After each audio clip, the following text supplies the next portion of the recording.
Bonjour à toutes et à tous, bienvenue dans le deuxième épisode du Beau Rôle, le podcast où les textes prennent vie. Aujourd'hui, direction la fin du XVIIIe siècle et cap sur la Révolution française. Une voix s'élève, celle d'une femme, celle d'Olympe de Gouges. 2 points, ouvrez les histoires.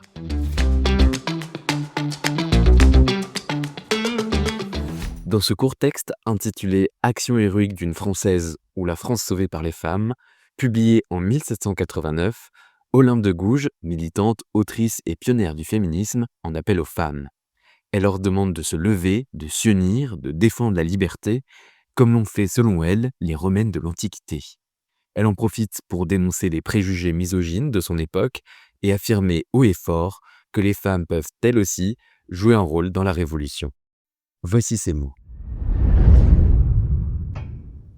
En mettant l'année dernière, sous les yeux de mes concitoyens, le projet d'une caisse patriotique, je me suis vu en butte à tous les traits de la satire. Loin que mes conseils aient été approuvés, je n'ai reçu que des injures ou des éloges perfides. Cet accueil, de la part d'un public toujours sévère à mon égard, aurait bien dû me guérir de cette démangeaison d'écrire, qui a répandu tant d'amertume sur ma vie. J'avais pris en effet la ferme résolution de ne plus donner prise à la malignité de mes ennemis en me vouant à un silence éternel.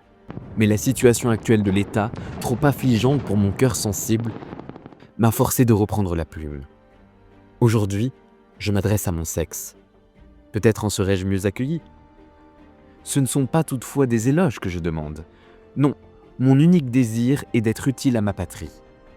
Hommes vains et ridicules, qui vous arrogez d'un empire, despotique dans la littérature, vous blâmerez toujours mon style. Peut-être même n'épargnerez-vous pas mes mœurs. Peu m'importe. Encore une fois, ce n'est point pour vous que j'écris.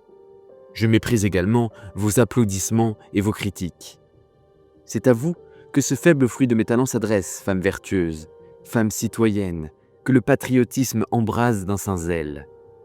Sans doute en ce moment, vous gémissez de ne pouvoir faire que des vœux pour le bonheur de la France, tandis que vos pères, vos époux ou vos frères s'occupent de la régénération de cet empire. Vous désireriez de pouvoir les seconder dans ce grand œuvre.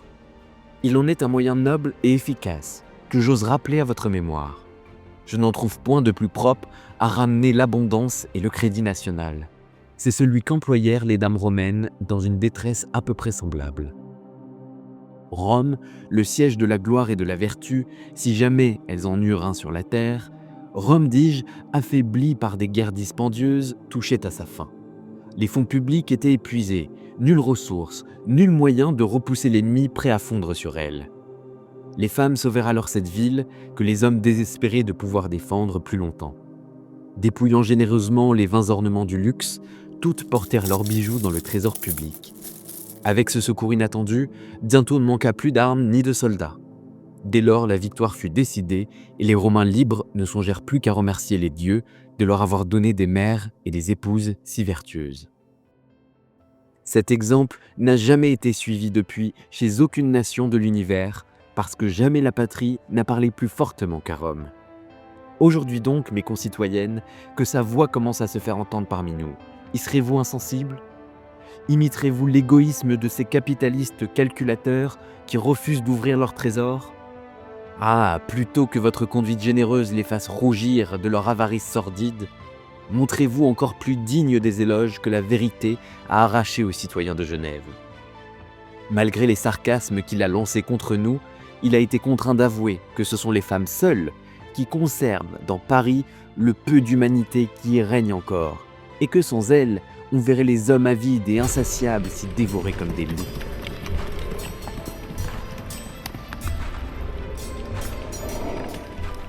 Laissez aux âmes viles, qui font la honte de notre sexe, le triste avantage d'étaler ces ornements effrontés qu'elles ont achetés au prix de leur honneur, et qui ne contribuent en rien à relever l'éclat de la beauté.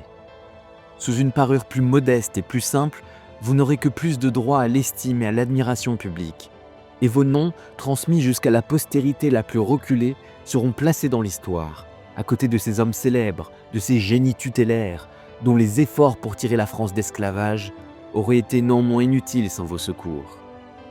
Hâtez-vous donc de vous acquitter d'un si beau sacrifice. une seule d'entre vous suffit pour donner, dans la capitale, un exemple qui sera suivi en un instant dans toutes les provinces. N'écoutez pas les conseils insidieux de ces apatriotes qui prétendront qu'un tel projet ne pourra jamais s'exécuter au milieu d'une nation dont les membres les plus distingués tiennent au principe de l'aristocratie la plus décidée. Je soutiens au contraire que c'est le seul moyen de rendre les aristocrates utiles à la cause publique. Parce que, n'étant pas les plus nombreux, la crainte et le danger de se voir notés d'infamie et désignés en quelque sorte à l'indignation des vrais citoyens seront pour eux une exhortation plus persuasive encore que la crise funeste de l'État ne l'est pour vous. Par Madame de G. C'est tout pour aujourd'hui. Si tu as envie de découvrir d'autres textes engagés d'Olympe de Gouges, rends-toi chez ton libraire préféré ou sur Internet. Merci d'avoir écouté ce deuxième épisode du Beau Rôle. Si ça t'a plu, n'hésite pas à t'abonner, à liker et à partager autour de toi. On se retrouve très vite pour une nouvelle histoire. Salut!